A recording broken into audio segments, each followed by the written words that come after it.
All right, why don't we start Tuesday off here? Um, so I think we're getting to some of the really exciting parts of this course this week and next. We're talking about AI agents here. I used to just cover this in a week, and I've decided to spread this one out over 2 weeks because I don't know if you've been following AI news or whatever in the industry, but AI agents have been big in 2024.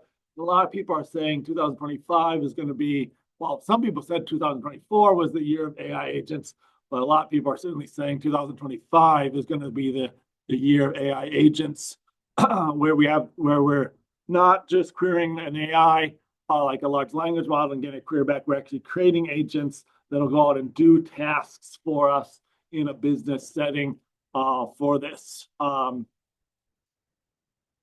To do stuff that we need done, maybe we don't want to do, or that we want to do more often, stuff like that. So we're going to look a lot at AI agents. So this week we're going to kind of look under the hood at some of the coding software called LangChain and how it works for that, and how we can program the LLMs. To tell you the truth, I don't think that is how most people will be using AI agents in the future. We'll be looking at more automated tools for doing stuff.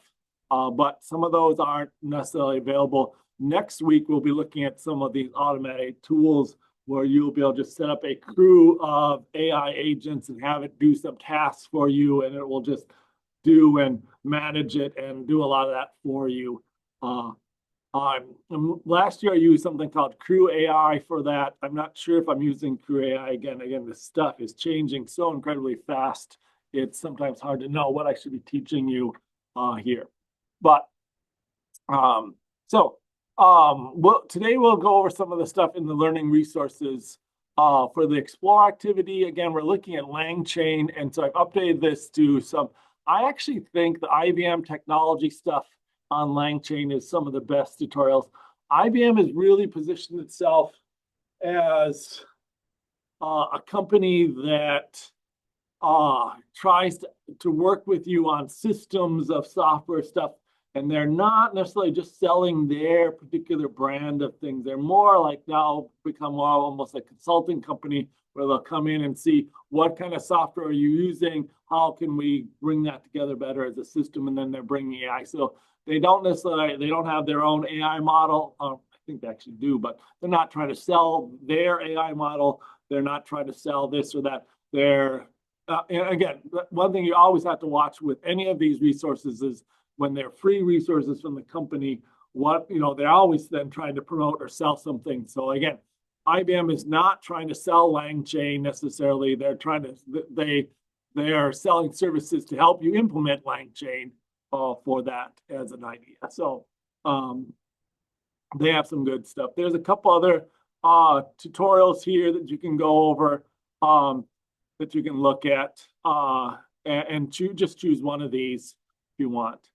In the discussion thread, I just want us to be discussing basically AI agents.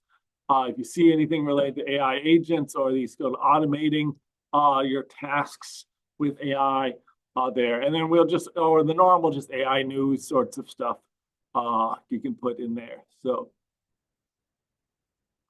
I'm going to go up here to learning resources. What I'm going to do today is, as I'm going through this, probably play a set of videos for you. See where am I? And walk through those. So we've talked about large language models, and now in the next couple of weeks, we're going to try to look at how we can work with these large language models. So last week we talked about prompt engineering. That's just kind of something you can do to work with them. Next 2 weeks, we're going to look at AI agents, and they generally use LLMs and often other like generative models or other AI systems We'll talk about RAG systems, putting data, having these systems add or retrieve data for you there. We're not going to get too much into prompt tuning or fine tuning or training databases. A lot of that is now getting so complex, and we have these very good general purpose models that a lot of people are using. That, you know, we do still have like legal firms will be fine tuning the LLMs to just produce legal documents and stuff like that. And again, some of the big manufacturers are fine tuning these LLMs just to do things like protein folding methods and stuff like that. But again, a lot of that is kind of beyond the scope of what we can do in this course. So we'll be largely looking at the first three of these things in the remainder of this course. So let's start looking. And again, I'm going to try to play these videos. I think I'm going to check. I'm trying to think the volume might be turned down on some of these. Okay. Now let's see how that's doing. Okay, we'll try that. I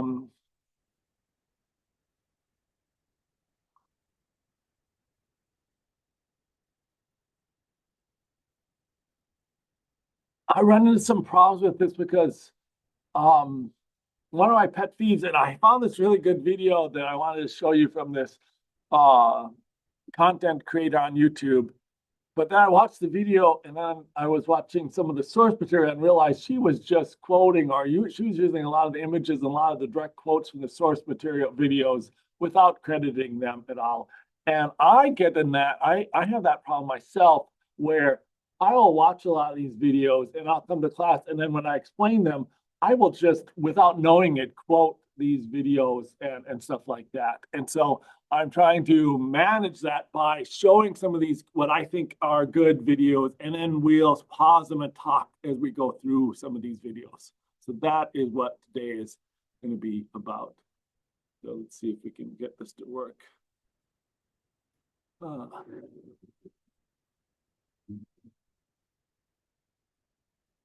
And again, so this is from Google Cloud. So I've got, again, Google is obviously selling stuff, but be aware of that as you watch this. So.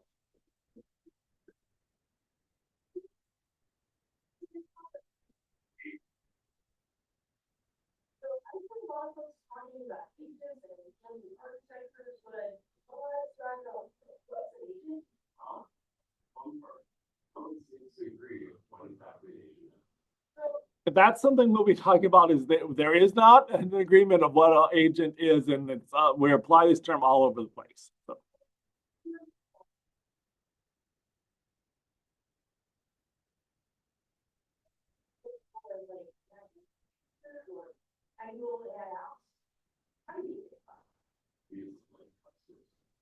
I always try to think of things the agent should be something that helps me to get something done more effective, get it done better, or do something I would have been able to do otherwise. Right? So some would say that agents want outcomes, but acting autonomous is also okay. If an agent uses code and uses topic and summarizes the results for you, is that acting autonomous? Other people say that agents must be able to reason about their environment based on the inputs and based on their own outputs. I'm going to include an agent for the system that was talked to an LLM more than once. So what we're trying to use. I think we can agree with the definition very well. So how can we talk about agents without having a clear idea about what they are? But after a blog post about this challenge, and because talking about things as agent versus not agent, it's knowledge that different kinds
Actually makes sense. Agents were around before LLMs took off, and they either use hard-coded rules or use custom training models, things like BERT. I remember doing this as part of. So again, they're getting to this whole agent, and again, we're going to look at this whole thing where agency has kind of a spectrum. Some things are going to be more agent-like than others, more autonomous and stuff like that for this. And again, and now they're talking about LLMs. We can use different tools in here, not LLMs. And so, like, one of the agents I often think of is we have some Alexa, these Amazon devices, and in my help, and I can say, Alexa, turn on the living room lights or whatever. You can program Alexa to do that, but you can create your own kind of activities or agents for Alexa to run. But again, these were very much programmed exactly. You had to write templates and you had to say the words in the exact right order. It just drives me crazy because I would try to program it. I was trying to get Alexa to close the shades here. And I would say things like, Alexa, close the bedroom curtains.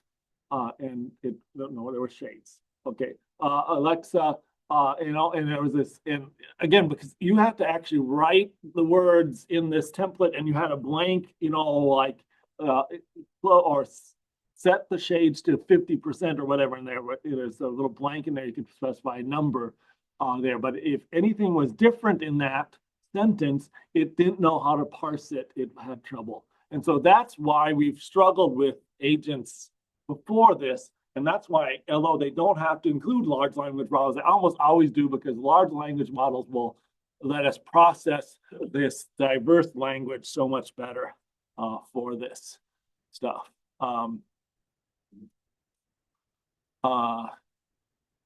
Where we were. So yeah, I'm going to skip the rest. They get into kind of their sales pitch stuff here. We've looked at I talked briefly about IBM. Let's talk about IBM's or watch part of IBM's video here.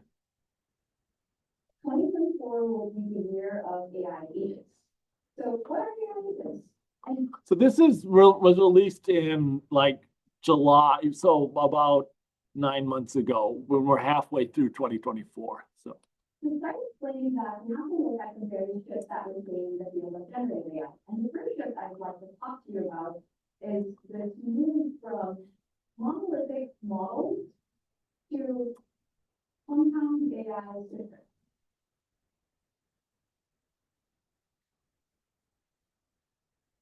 So models on their own are limited by the data they've been trained on.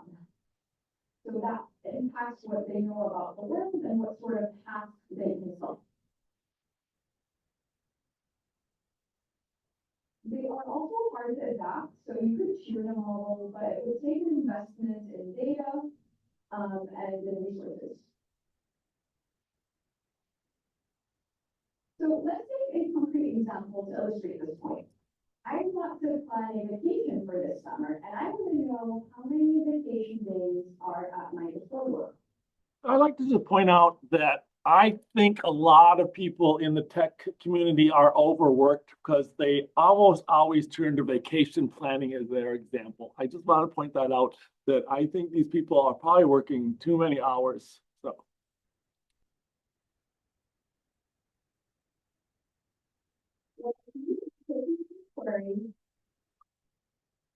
We've got into a model that can generate a response. Okay, so what she's saying is, if I go to ChatGPT and I ask, I want to go on vacation, can you tell me how many vacation days I have left for the year?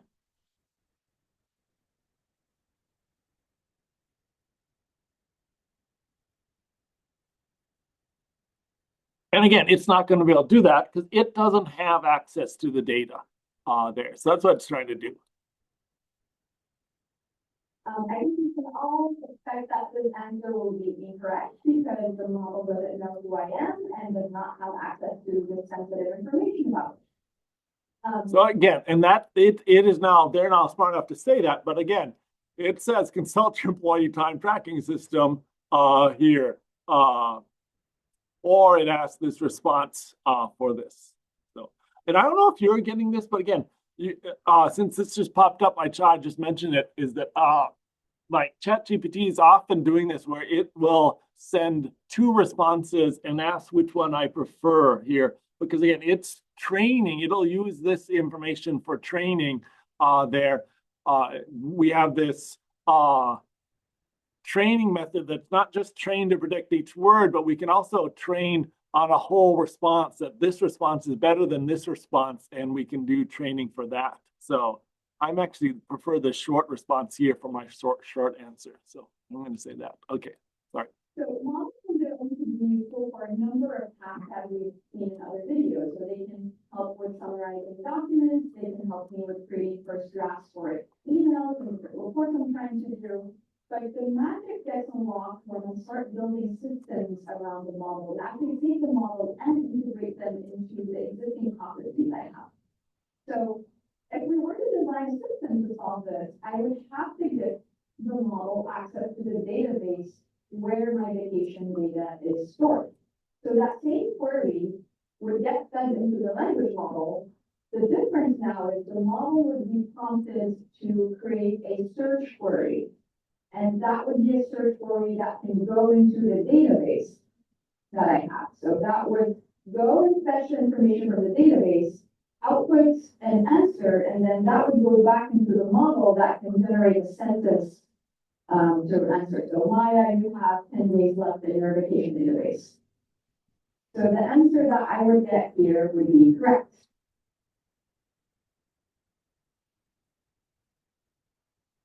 This example of a compound AI system, and it recognizes that certain problems are better solved when you apply the principles of system design. So again, just note, this is what IBM is selling. They're selling system design. So they'll use that term a lot in their stuff. So just so you know, that's why they're doing this video. So what does that mean? By a system, you can understand there's multiple components. So systems are inherently modular. I can have a model, I can choose between GM models, large language models, image generation models, but also I have programmatic components that can come around it. So I can have output verifiers. I can have programs that can take a query and then break it down to increase the chances of the answer being correct. I can combine that with searching databases. I can combine that with different tools. So when we're talking about system approaches, I can break down what I desire my program to do and pick the right components to be able to solve that. And this is inherently easier to solve for than tuning a model. So that makes it much faster and quicker to adapt.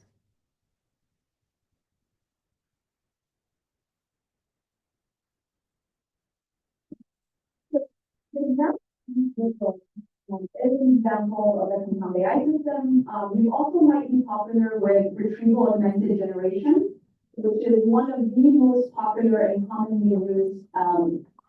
So I don't know if you remember, but this RAG system, that is what will be, after we do agents, we'll be spending a week talking about these RAG systems also. So Compound AI systems out there.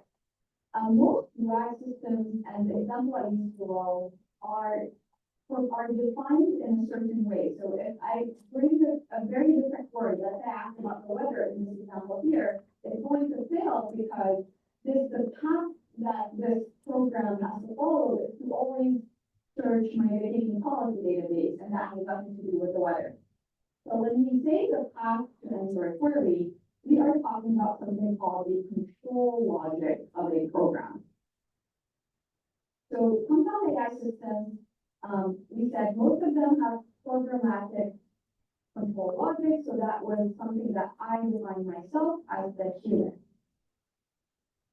Now, let's talk about where do agents come in. One other way of controlling the logic of a compound AI system is to put the large language model in charge.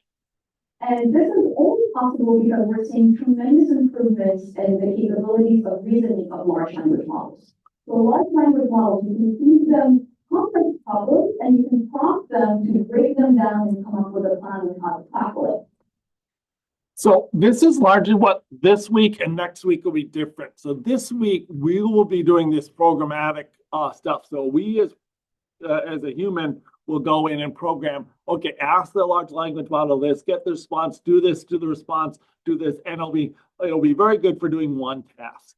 But next week we'll try to use these agent models where we'll say it's like asking the large language model, okay, here's our problem, design a system for implementing for how we would solve this problem and then implement it. So that'll be more next week. Problem is on one end of the spectrum, I'm telling the system to think fast. Access programs don't deviate from the instructions I've given you. And on the other end of the spectrum, you're designing your system to think slow. So create a plan, attack each part of the plan, see where you get stuck, see if you need to readjust the plan. So I might give you a complex question, and if you just give me the first answer that pops into your head, very likely that answer might be wrong, but you have higher chances of success if you break it down, understand where you need external help to solve some parts of the problem, and maybe take an action to solve it. And when we put LLMs in charge of the logic, this is when we're talking about an agentic approach. So let's break down the components of LLM agents. The first capability is the ability to reason, which we talked about. So this is putting the model at the core of how problems are being solved. The model will be prompted to come up with a plan and to reason about each step of the process along the way.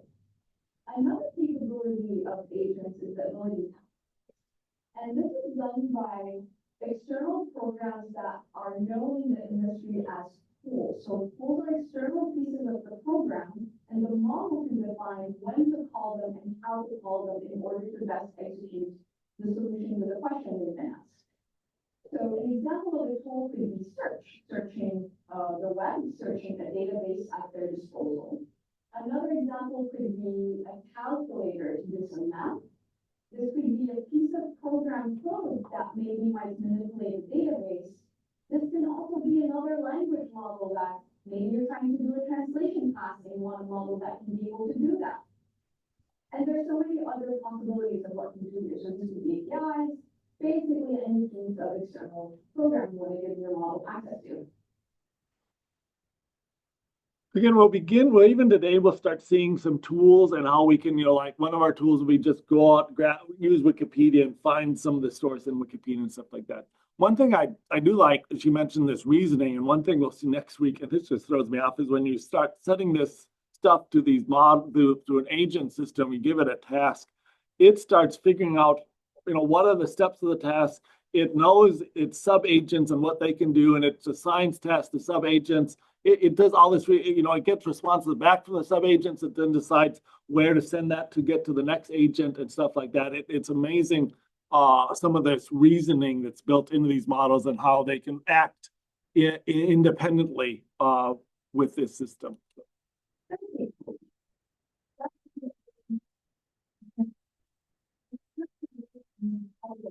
So we talked about the model thinking through the program, kind of how you think out loud when you're trying to solve through a problem. So those inner logs can be stored and can be useful to retrieve at different points in time. But also this could be the history of conversations that you as a human had when interacting with the agent. And that would allow you to experience much more personalized.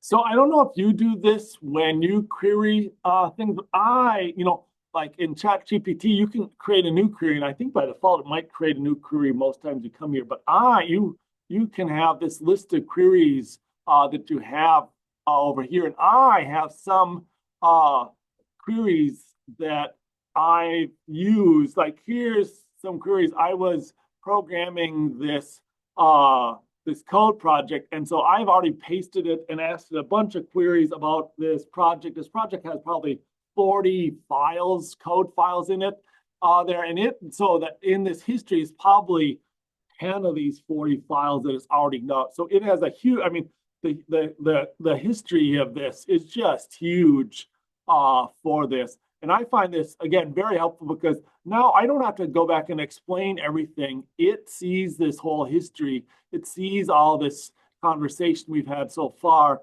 And so I can just say, oh, I updated this file. These are the new lines in this one, or this is this new function I added.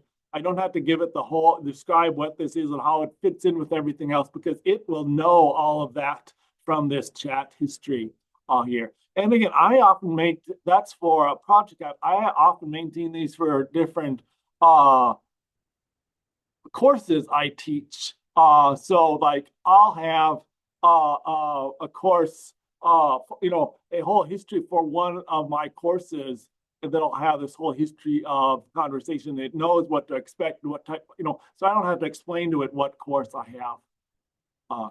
One thing we find is when we're using the APIs, we have to manually maintain this history sometimes. So sometimes we have to do this stuff ourselves there.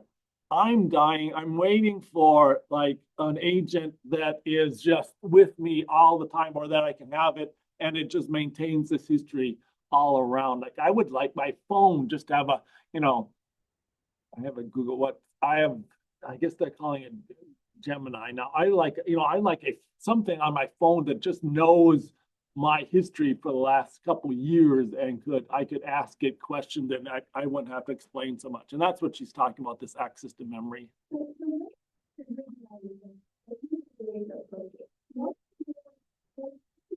About it is there's something called React, which, as you can tell by the name, combines the reasoning and act components of LLM. So let's make this very concrete. What happens when I configure React Phoenix? You have your user query that gets fed into a model, so an LLM. The LLM is given a prompt, so the instruction that's given is don't give me the first answer that talks to you. Think slow, plan your work,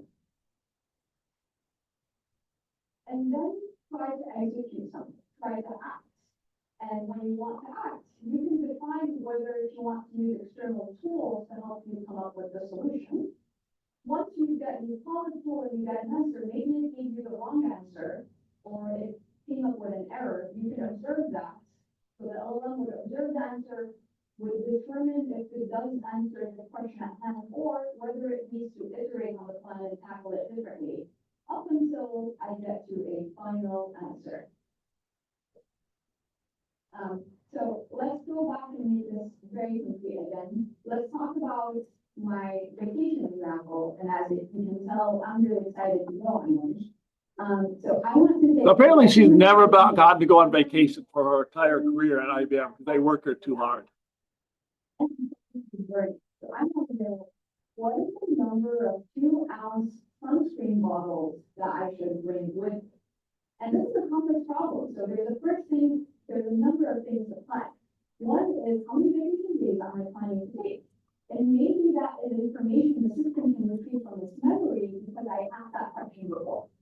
2 is how many hours do I plan to be in the sun? I said I plan to be in there a lot, so maybe that would be looking into the weather forecast for next month and forward and seeing what is the average sun hours that are expected.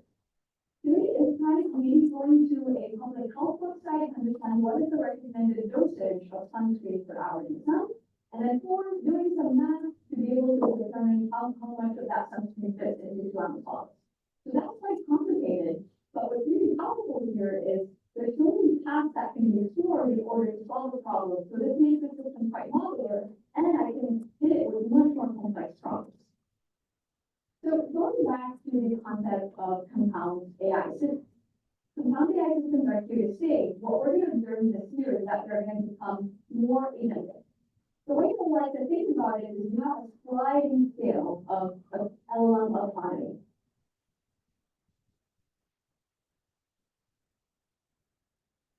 And you would go, so first defining the system would examine what trade-off they want in terms of autonomy in the system. for certain problems, especially problems that are narrow, well-defined, so you don't expect someone to ask about the weather when they need to ask about vacations. So a narrow problem set, you can define a narrow system like this one, it's more efficient to go the programmatic route. Because every single query will be answered the same way. If I were to apply the agentic approach here, there might be unnecessarily nuclear iteration. So for narrow problems, programmatic approach can be more efficient than going the agentic route. So again, when she's talking these narrow problems, you're kind of thinking what those are. And like we're in advising week right now, and you're kind of figuring out what classes you should take. So that, and again, that's a question that happens every semester. We hit advising week, and there, it's a question lots of students ask. It's always basically kind of the same sort of question. That would be something you could design a system for. And it would need specific data. It would need the class schedule.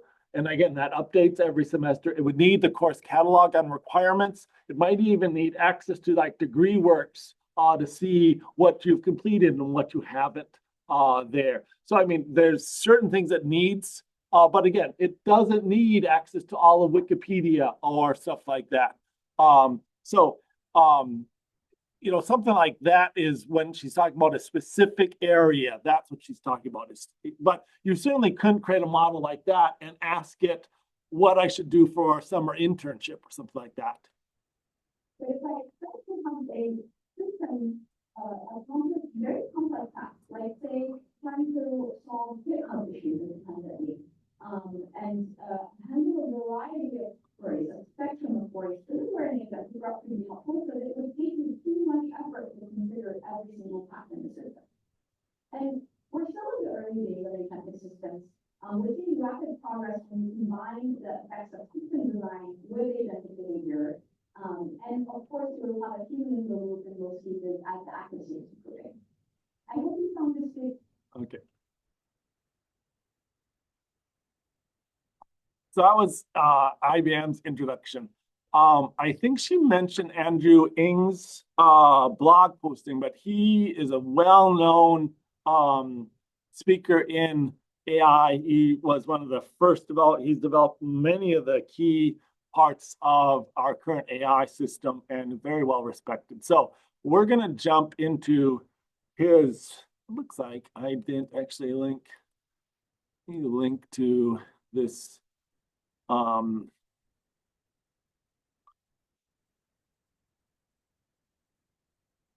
You edit this. I've linked the timestamps for him, but I don't have the full video in case you want to start at the beginning. Let's link that in. Okay.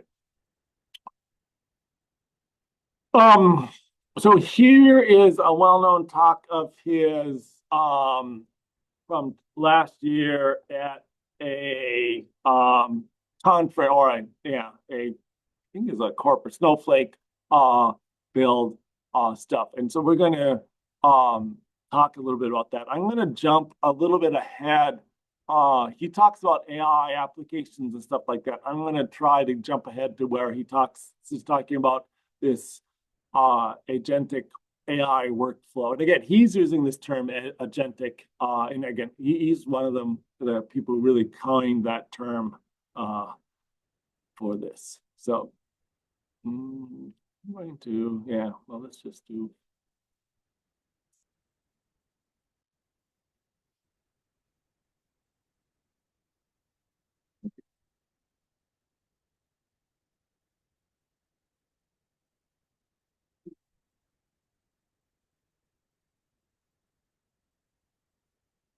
Talks a little quieter. Can you hear that? Is that okay?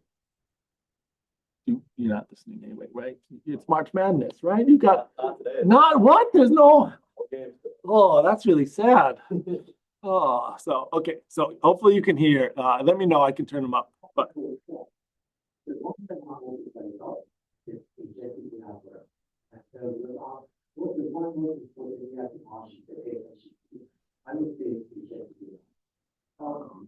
I think when I started saying that, yes, it is like this year, it was a bit of a controversial thing.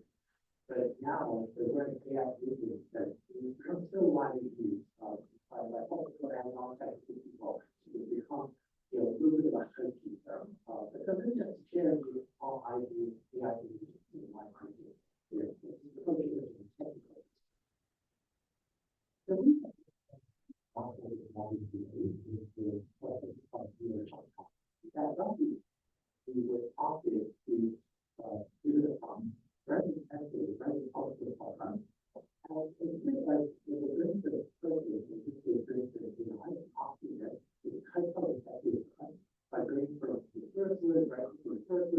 software all in one go without ever using that.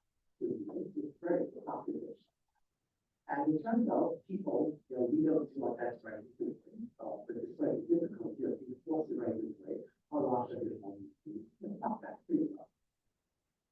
Two sort of features of the feature in that day, the author design, is very research. It's sort of down with some research, concept of the logic. And that's my first job. The first job is critiqued and revised the job. I could work for a small life, do some thinking or some research and some teaching, and then go back to do more thinking and research. And then going around with these programs over, it takes more time, but the results is much better work outside. So it's still keep that up with how to agentic workflow to possibly complex documents. So again, one of the things he's pushing for this agentic workflow is that there has to be some sort of feedback loop here where the LLM or whatever our AI goes out, does something here, and then reviews it, and then revises it and loops back. So you just don't do it once, you might do it multiple times. Now, I don't know. And again, he's talking about this whole thing. And one thing you may have seen this, I don't know if you've been using the deep research option in a lot of LLMs here, but a lot of LLMs have some sort of deep research option here. So you can ask it a question and you can enable both like search, so it can search the web, and you can enable deep research. Deep research includes search there, and it will kind of do this agentic response there. So, right. What should we be researching today? Maybe let's do economic policy. How about so how Fed interest rates affect the economy in the US, and how this works in other countries.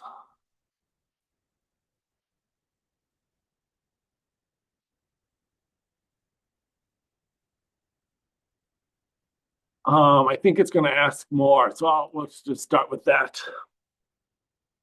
So again, it's going to try to think through this. So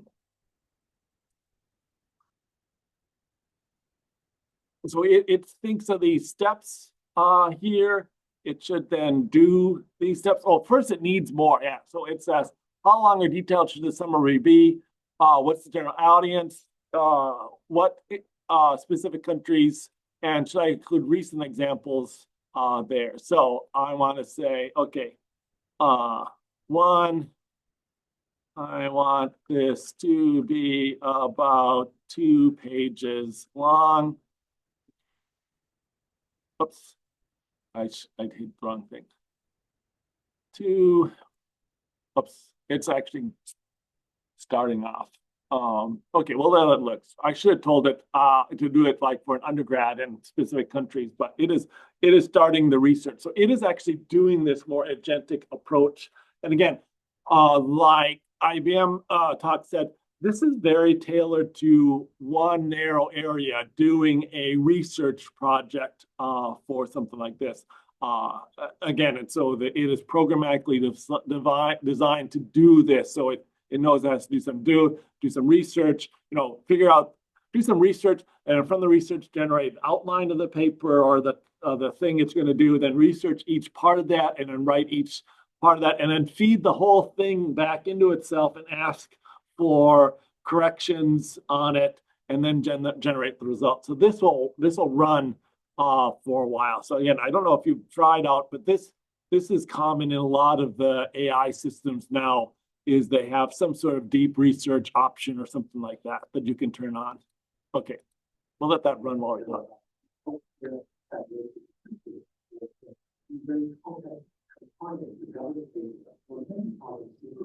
got a question about the talking about. And one thing that goes on is like the visual design, the agentic workflow, that very often image. But to get back to that data, it turns out that there are benchmarks that show agentic workflows deliver much better results. This is the human development benchmark, which is based on the OpenAI, that measures whether or not large language models ability to solve coding problems. And my team turns out that on this benchmark, it was complicated benchmark, complicated actually, GPT-5 got 48% strength coding benchmark. GPT-4 improved, but the improvement of GPT-5 to GPT-4 is still by the improvement of GPT-5. The GPT-5 using an agentic workflow, which is over up to about 9 times GPT-4 with an agentic workflow. So again, we'll talk more about these agentic ways, but again, what they're basically saying is they're doing a benchmark, they're doing a coding benchmark. The old GPT 3.5 was 48, had about half of them right. The new version got about 2/3 of them right. But if they took that same question and gave it, again, kind of like what we're doing almost with prompt engineering, put it in an agentic workflow. So they asked it a number of questions of it. So they'd ask it, look at this problem. What do you think would be the steps you'd have to do to solve this problem? And then you'd ask, okay, do the first step and get the result. And now evaluate, does that first step look good?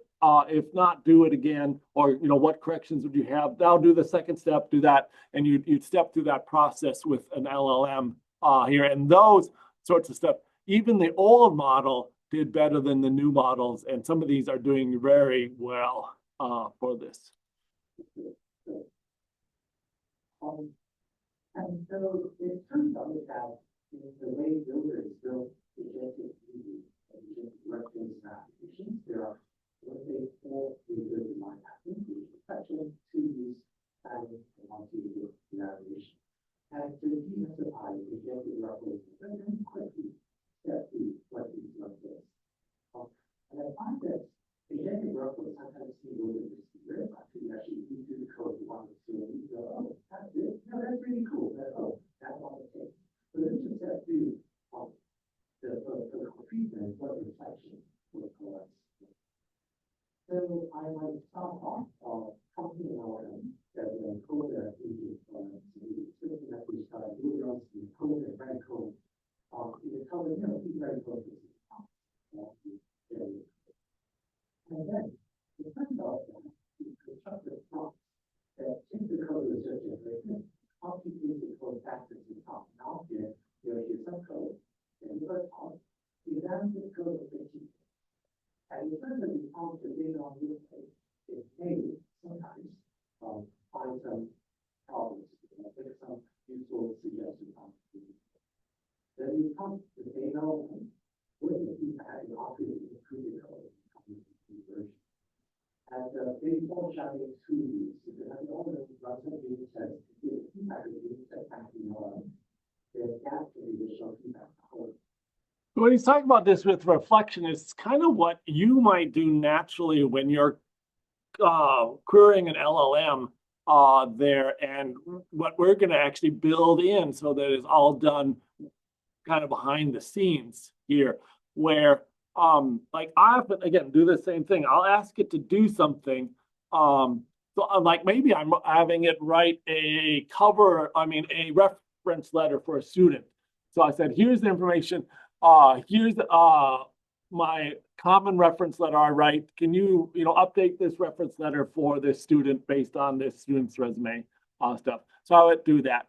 Then but it doesn't do a great job often at first thing. So then I will in the next prompt, I'll say, okay, here's a reference letter. Can you critique and suggest changes or how I should clean up this reference letter and make sure it's accurate according to this resume? And I'll feed that, and it'll come up with some suggestions. And I'll say, okay, now, apply those suggestions to this list letter and do that. So again, for me, it would take maybe 3 prompts that I would normally do with this. But again, if we build an agentic system, it would do all those prompts behind the scenes. So if I ask it to do something, it would naturally do it. It's almost like that's why we cover prompt engineering before this. When we did prompt engineering, we asked, there was a prompt engineering says to do chain of thought. So you can ask it, can you do it and explain all the steps along the way? And that kind of helps do this, but it's a little different here. So.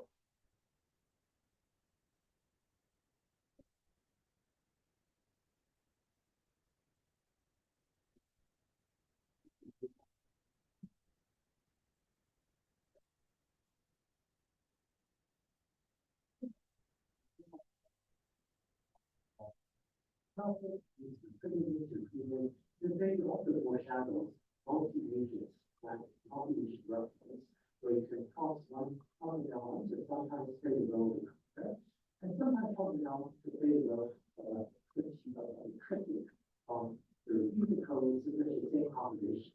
So we can polygon differently because sometimes sometimes try to So this he's talking of jumping a little bit to these multi-agent systems, and this is what we'll get in next week. We'll define agents. So like we could, let's say we're trying to write a marketing plan for something. We could have an agent that's just a product researcher that goes out and researches and brings back a summary of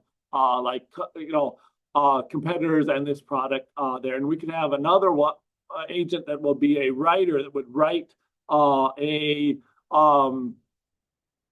maybe some social media posts about our product there. And then we could have an editor that would review those stuff. So we can define these different agents and have them work together to do their tasks. And again, here he's talking about a coder that codes and an editor, an editor, which you give the code and say, oh, this looks, like that. And again, this kind of mimics the idea of, in a lot of companies, you have a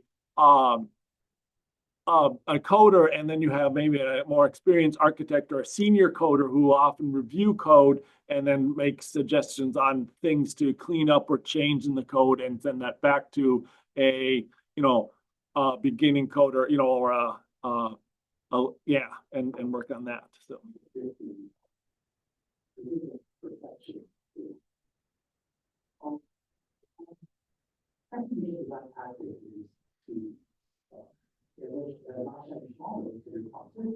Generate the inspection like call to have it defined when it needs to web or go take another box like just do a customer email or comment those two uses engaging my pattern. There's less option model, a function call, exactly what we're going to do. We're very complicated planning by using the my pattern, in which you go and use a certain comment, image, girls using the one, there's an LM, which is exactly happening. And LM can go to the chart and define the first, use a multiple model post, and copy that, generate a girl, copy that, describe the image, copy that, reset the species, you get it. So it's planning with an LM, look at the offset request, and think that sequence of action is and there's also the innovation and collaboration is that you might have to do where instead of counting it on to do one thing, you count the play that arose at this point in time. So the different agents, similar agents attracting each other, and I know that some people may wonder, if you're using one LM, why do you need to make this one LM play the role of the stuff? Many teams have demonstrated performance of the rapid possibility on happening. And it turns out that the enrollment sometimes specialized different costs in one of the content track. Many teams really get much of results. I think that maybe the technology to run jobs on popular CPU, why do you need multiple copies? It's all the same copy that having multiple things that copy this abstraction, think about and break it down to subtop. Multi-agent collaboration throughout. Think top, then you think of hiring a bunch of agents to keep the economy track.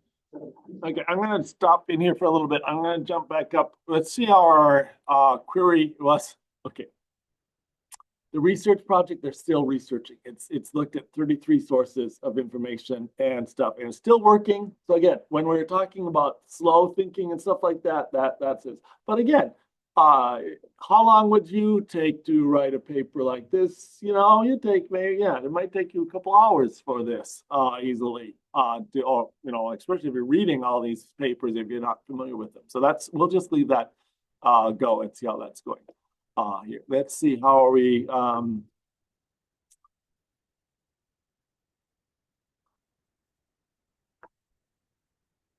I think I'm going to jump ahead to 23, this part in the video, and look at that.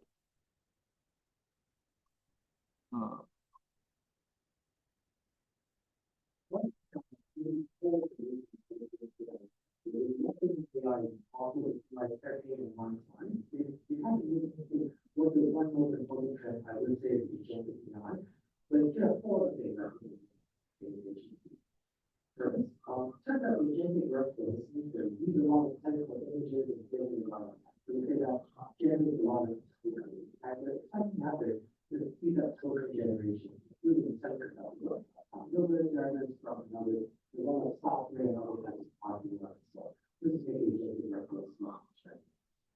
And because of the big large language models and software being optimized on the human questions and human generated instructions. Things like, I did a Shakespeare reference or explain my Shakespeare role.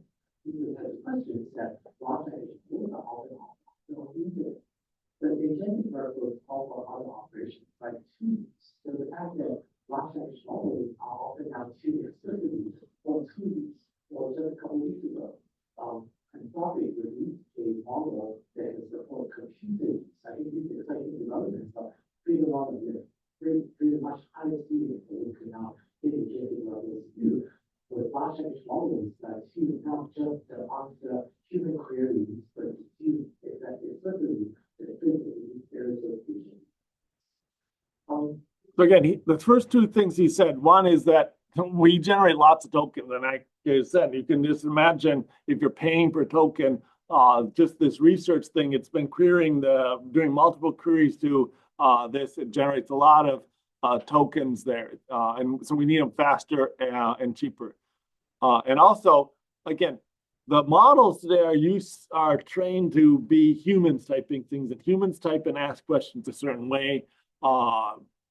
We're going to want to have some LLMs either trained specifically for questions from other computers or other LLMs, or else at least be able to manage those types. So the types of queries that an AI agent will ask on LLM will be formatted slightly differently than what a human would, and we can optimize it that way. Sure.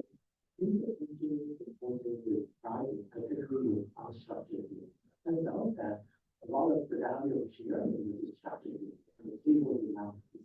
But with Gen AI, we're much better at doing text and images and video and video. And so the importance of data engineering is increasing because of how we manage unstructured data, effectively the point is unstructured data where we can go to create that. So that would be very long functions. And then lastly, I think we're all familiar with the processing revolution as a reward. The image processing revolution, like the coming, has become many people, many businesses, we're really getting lots of value out of visual data and possible and because of it, now will significantly increase the rate of applications. So again, the last three and four are talking a little bit more about images and stuff. So and a lot of the querying we're doing is with text, and we're pretty good at that. Like they said, text processing revolution has arrived, but image processing is not that great. I mean, we've looked at image generation.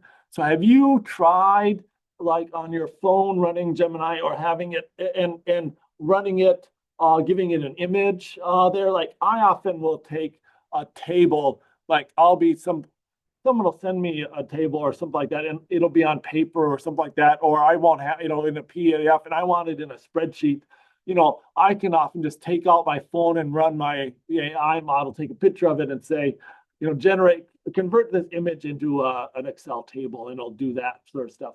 But that's rather specific. This general idea of, processing visual images and that sort of stuff, in a more general way, like a large language. I mean, and again, same thing. You can get the app that'll identify your picture of a bird or a picture of a house plant and tell you what it is.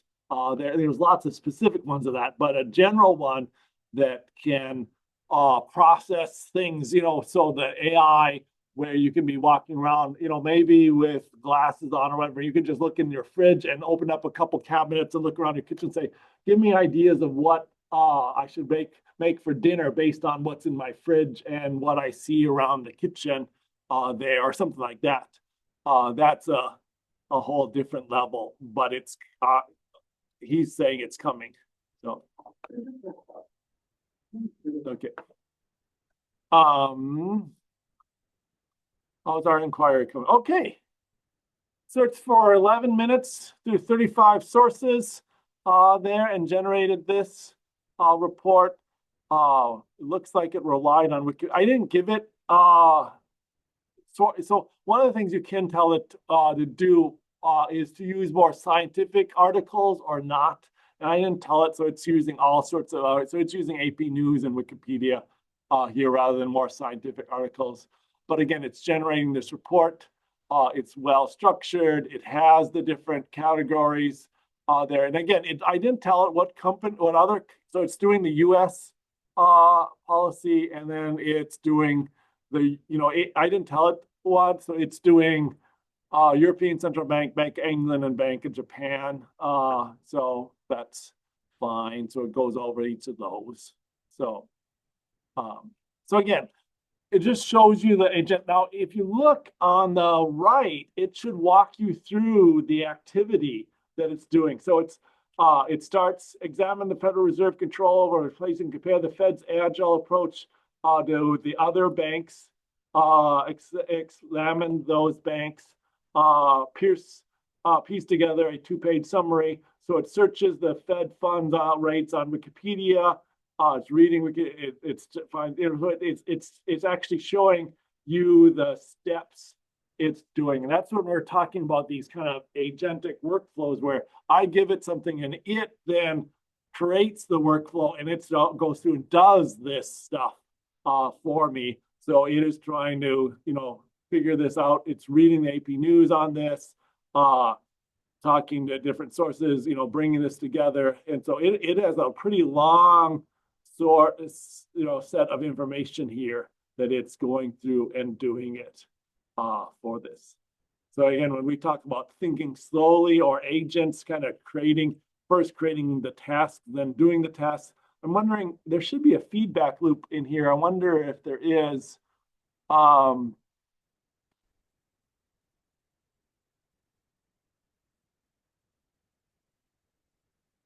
So it's checking the image specifics, see if it's too small. So again, it's doing some analyzing of stuff here. Because again, it's putting in these images here, I think. I'm surprised it didn't put in a graph of an actual of this sort of stuff, but it didn't. But again, I'm not seeing a lot of taking the report and then analyzing its results and revising it. So I didn't see that in here. So, okay. Now, one of the problems we're talking about is tools and what is access to. For example, I would like something to just help me handle my emails, be able to send out emails, process the day's emails. Like someone else was saying, can you just read through the day's emails and generate a to-do list of the most, from the most important ones or that sort of stuff. But in order to do that, it would need access to my to-do list, and it would need access to my Gmail account so it could do that sort of stuff. And so how do we program that? So there have been different ways of setting this up. There are some computers that are trying to be set up where because by default, the other software doesn't have access to other software. Like you can't write a program that can access your Gmail program through very easily. I mean, it's just not, there's not an API or any way of programming that to be there. Now, there are some operating systems that are trying to build that in to some special devices to do it. Another way is to we can do like here, we can do screen captures and do that. So, and we can control the mouse. So as far as vision processing, we are seeing some of that. So two companies, Anthropic introduced Claude computer use, and OpenAI did OpenAI's operator. So we're going to look at those two things here. So because again, our agents can do things like search Wikipedia. We just say that, read PDFs, but they don't have access to everything on our computer. Like I'd like an agent to do grading. In order to do grading, it needs to be able to run Brightspace and navigate my Brightspace to get into my grading system. So I'm going to show a couple of these. So here's the article introducing this stuff. They're introducing a new models, but then they're introducing used computer, and it's again still experimental and stuff. And we're going to look at this, a couple of short 2-minute videos introducing. And again, this is much more direct sales pitch here. I use a visual thinker. Here's why you should try Remarkable. Yeah. Okay. So I'm Sam, and I'm one of the researchers here at Huffington. Reviews is something that we felt is going to be important for a while now. So today we're going to be talking about a very early version of how to use, and we'll do a representative example of the things we think is going to be useful for.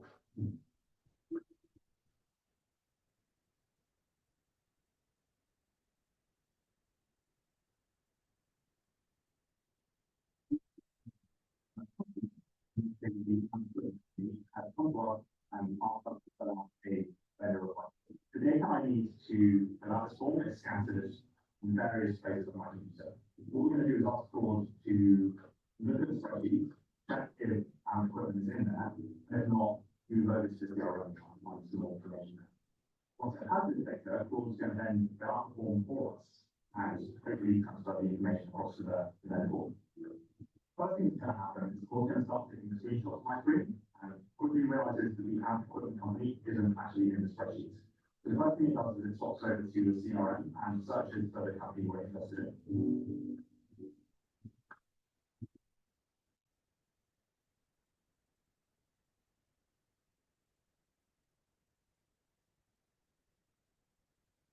First match, and Claude then starts scrolling through the page, looking for all the information it needs to start for.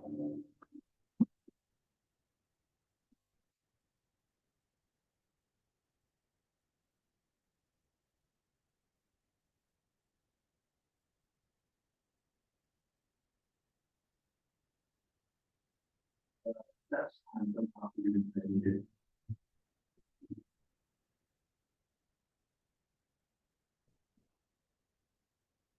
Representative of a lot of what other people have to do. Because they love the API, we're excited people to try it, and we get a lot better. So again, they're taking pictures of the screen and using that to navigate the mouse around and click in stuff in certain locations here. Here's another video similar from the same Claude, same version.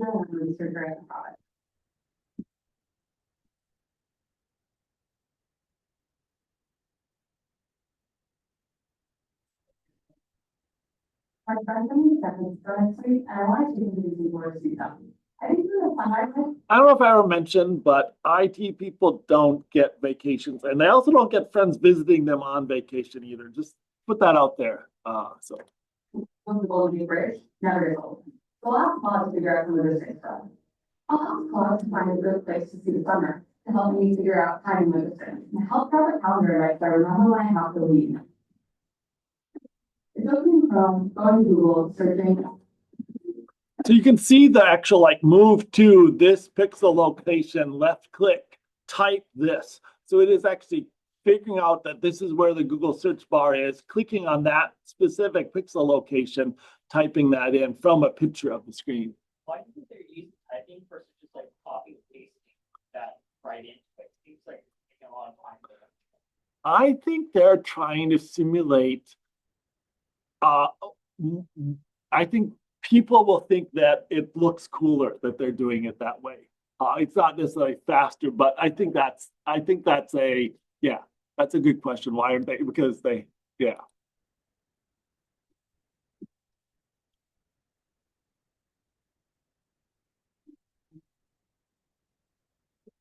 Well, how far away is the location from my place?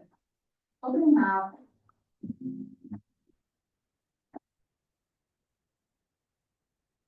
My area and my hiking location.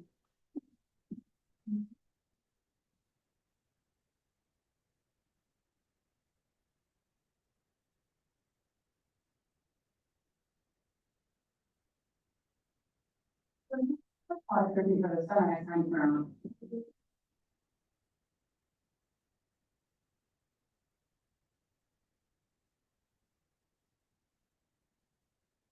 My calendar.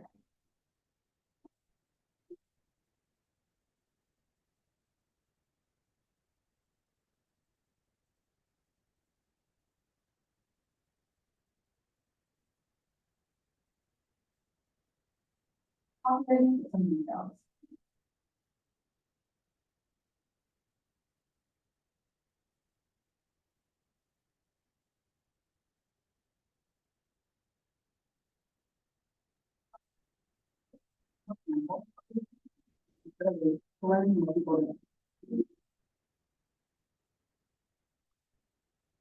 So again, we talk about computer use, and this is just, I don't know if you've seen this sort of stuff, but this is good now. I'm not going to play this video, but this walks through, again, those are both from Anthropic. This is from someone just saying, okay, does this actually work? And trying to get it to do 5 different tasks and see how well it does. So it does 5 different challenges. So I thought I should do something that's not just Anthropic promoting this. And again, as soon as one company does it, you know, everyone kind of knows what or has ideas of what the companies are researching. So there's the competitors are researching the same thing. So OpenAI introduced Operator after this. So again, so what's, I'm trying to remember, oops. So again, this compute use, it was released at the end of October. So it's not that old, so you may not have seen it. So end of October, and then OpenAI released theirs in January, end of January this year, 2025, there. So again, their follow-up to this stuff. So again, let's watch. They have a 23-minute video, of course, so we're not going to watch all of this, but we'll see some of this.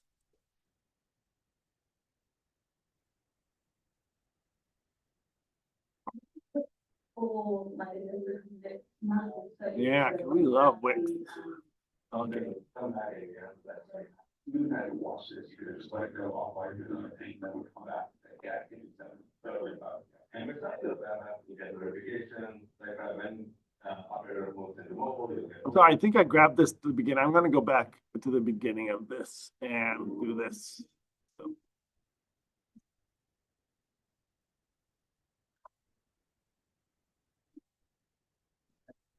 We're going to launch our first agent. AI agents are AI systems that can do work for you. You do the task, and they all do it.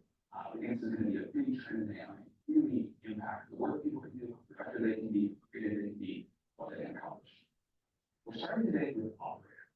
Operator is a system that can use a web browser, in this case, web browser in the cloud, to accomplish tasks really good. And we'll show you the demo in just a second, but it's really quite cool to do. Just like you use the web browser, you can get pixels in the screen, control down Operator. Okay, I keep forgetting to do subtitles. Thanks. Okay. This is going to go live today in the United States for pro use, and it'll be other countries soon. Europe will, of course, take a while, and we're also in the coming months available across users. This is an early research meeting. We've got a lot of improvements to do. We'll make it better. We'll make it cheaper. We'll make it all that available. But we really want to put We'll also have more agents to launch in weeks and months, but, that said, we'll talk more later, so excited just to show you them all.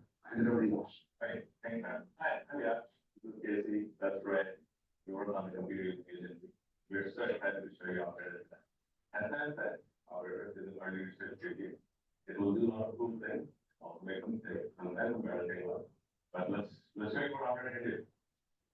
Okay, so this is the operator homepage. It's at lizardoperator.chatgpt.com. You get some bullets and then flash it over. And you can see the interface is very similar to ChatGPT. Type in a prompt, and the operator will try to execute the task with the best of its capability. You'll also see we have a list of pre-filled prompts here. These are not really meant to be recommendations. These are meant to be things that, to give you an idea of what operator can do. We've also collaborated with various brands like OpenTable, HomeRecipes, StubHub, Uber, Thumbtack, DoorDash, eBay, Target, to make sure operator really works well on these websites, but also we think users will find operator value very valuable in backend these platforms. So again, one thing operates a little different. Anthropic was looking at your whole computer screen and running basically anything on your whole computer. Their operator is running in a web browser and going to web pages. Now we've already had, like we saw, we can already have search. We can search the web to any query.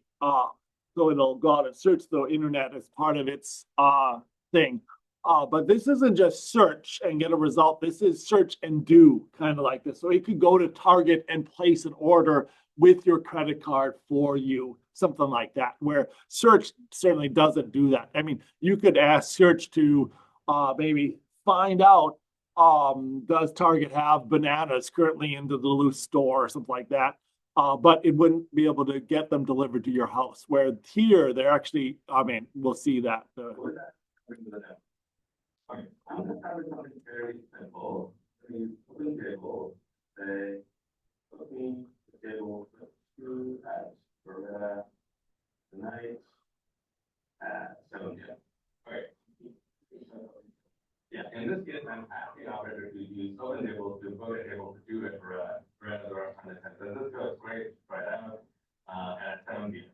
And I'm using open table in this case, but I could have easily said just do Beretta, and we would have probably gone to search engine and figured out how to make a reservation. So let's do it. Can you explain what's happening in this? Yeah, right.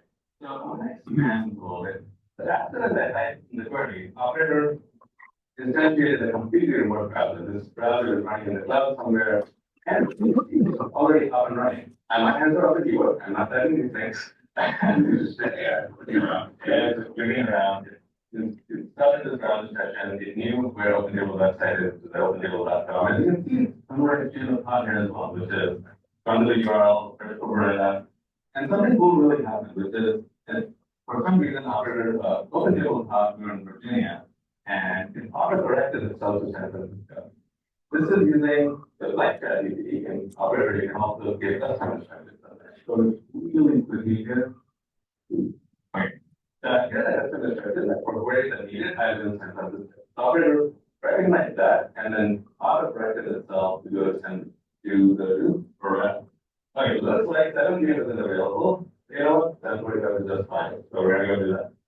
So in this case, operator came back, and this is a really good example of task allocation where operator needs help or needs assistance or just wants to ask you something, it would come back and answer that. So you wouldn't have to watch this. You could just let it go off while you're doing other things, and it would come back. Like, yeah, I can do that. So, and we're excited about that. We get notifications, like when operator moves into mobile, you'll get mobile notifications, much like interaction we do with the apps.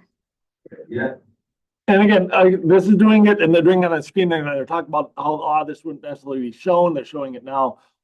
This is where I think Amazon Alexa they're releasing a new version of Alexa. And I think they've never been able to monetize Alexa very well. Alexa's always lost money for them, and they're trying to figure out how to monetize Alexa. And so if they can do this better, this could monetize Alexa for them, because companies like OpenTable and stuff. So you could I imagine it'll be on your phone, and I don't think Siri can do this yet, but again, I think all this capability will, anything like here that could be and this would probably be on your phone, hopefully within a few years. So again, you could just pick up your phone and ask it to help with any of these more complex stuff. Where right now Siri has trouble just, if I just ask it to find, where's grandma or what hours grandma's is open, it gets all confused with a query like that from me. So. Okay. So I think you get an idea of what that is, what operator is for this, and how it competes a little bit with Anthropic. But I think we're seeing a lot more of this agent stuff or this, AI stuff and agent stuff moving to have better control over a wide variety of tools for that. So, and again, I posted another video of someone trying to automate posts to their LinkedIn social media profile.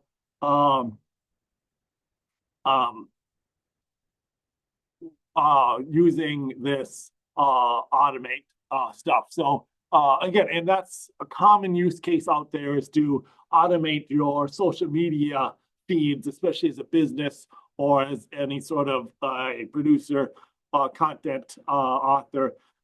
You want to be doing that in different ways. So that, again, this is doing that sort of stuff. So again, we're going to first look at LangChain in Python here.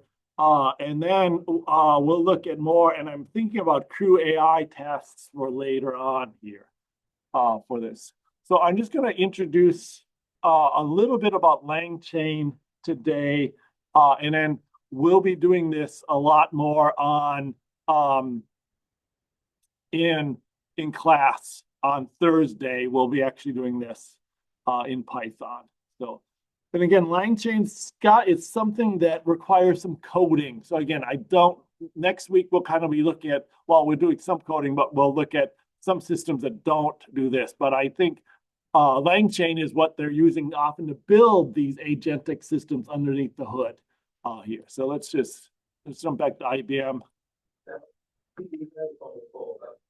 a lot of large language models available today, and they have their own capabilities.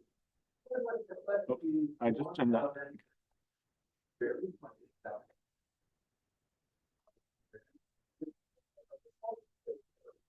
Well, that scenario that we want the LangChain able to do. The LangChain is an open source orchestration framework for the development applications that use large language models. It comes in both Python and JavaScript. It's essentially a generic equivalent to any LLM. So you have a decentralized development environment built with large language model applications, and then integrating stuff like data storage, software workflow. Now, when it launched by LangChain in October 2022, the LangChain enjoying meteoric rise. By June of the following year, it was the single fastest growing open source project on GitHub. And what the LangChain like train as a quality tool a little bit, there's plenty of utility here. So let's take a look at its components. So what makes up LangChain? Well, LangChain streamlines the programming of LLM applications through clinical abstraction. What do I mean by that? Well, the thermostat that allows you to control the temperature in your home without having to understand all the complex circuitry that it entails. Temperature, that's abstraction. So LangChain's abstraction represents concept and context necessary to work with language models, and they can be chained together to create applications, minimizing the amount of code required to execute complex NLP tasks. So let's start with the LLM module. Now, any LLM can be used in a LangChain because the LLM class is designed to provide a standard interface for all models. So think of LLM of your choice. We have a closed source one like GPT-4 or an open source one like Llama 2. Or the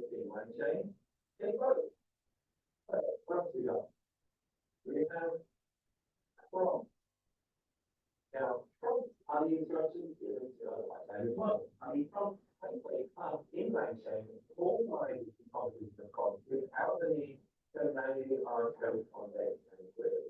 But templates tend to contain structures like, do not use technical terms in your response. That would be a good one. What could be a certain example, because responses, feature prompting, or it could be financial. Now, shades, as the name implies, are the core of the line change workflow. They combine LLMs with other components, creating applications by executing a sequence of functions. So let's say our application needs to, first of all, retrieve data from our website, then it needs to summarize the text to get back, and then finally it needs to use that summary to answer user-specific questions. That's a sequential chain where the output of one function acts as the input to the next, and each function in the chain can be different prompts, different parameters, and even different models. Now, to achieve certain tasks, LLMs might need to access specific external data sources that are not included in the training data set of the LLM itself. So things like internal documents or emails, that sort of thing. Now, we refer to this sort of documentation and indexing, and there are a number of them. So let's take a look at a few. Now, one of them is called a document loader. Now, they work with third-party applications for importing data sources from sources like file storage services, Dropbox or Google Drive, or web content from YouTube transcripts, or collaboration tools like Airtable or calculators like Tandem and DB. There's also support for vector databases as well. Now, unlike traditional structured databases, vector databases represent data points by converting them into something called vector embeddings, numerical representations of all the vectors of a dimension. And you can store a lot of information in this format and it's a very efficient means of doing.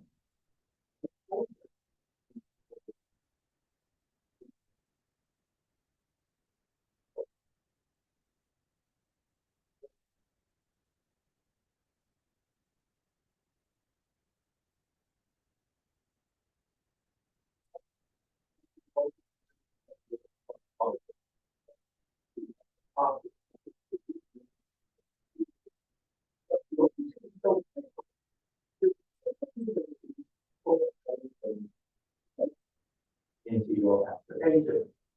And you have options to retain for retaining higher conversations through to options to just retain a summarization of the conversation we've had so far. And then finally, the last one we'll look at agents. Now, agents can either give a language model and then read the agent to determine which actions to take.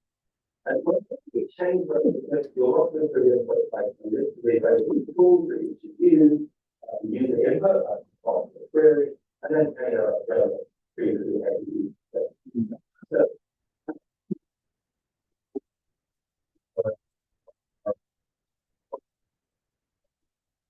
I think we have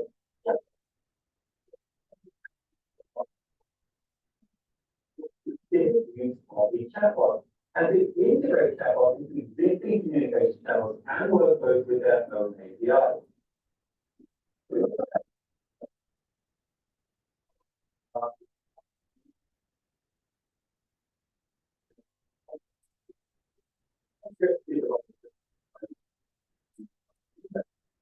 Okay, I'm going to stop there. So again, we're going to look at LangChain some more. I'm not going to run through this notebook. I'm just going to show you a brief look ahead to what we'll be doing. We'll be doing this in Colab notebooks in Python. I'll provide the code. So we have to do some installs. We have to do our imports of our stuff. And then we're going to want to define access to our LLMs, like he was saying. So, for example, if we're going to connect up to Google, Gemini, or OpenAI, a lot of these are going to require, we're going to use an API to it, and we'll need an API key. So we'll have I'll provide you some API keys that we can use to access some of these models for this. Then we can send prompts right to these, but more importantly, we can generate what are called prompt templates, where we can generate a prompt template and put some text, have different things put in there. So then when we call the prompt, we can specify what text to put in these different prompts for different things. Then we can create some change or work with these to do various jobs. So again, we'll look at this more on Thursday for this. So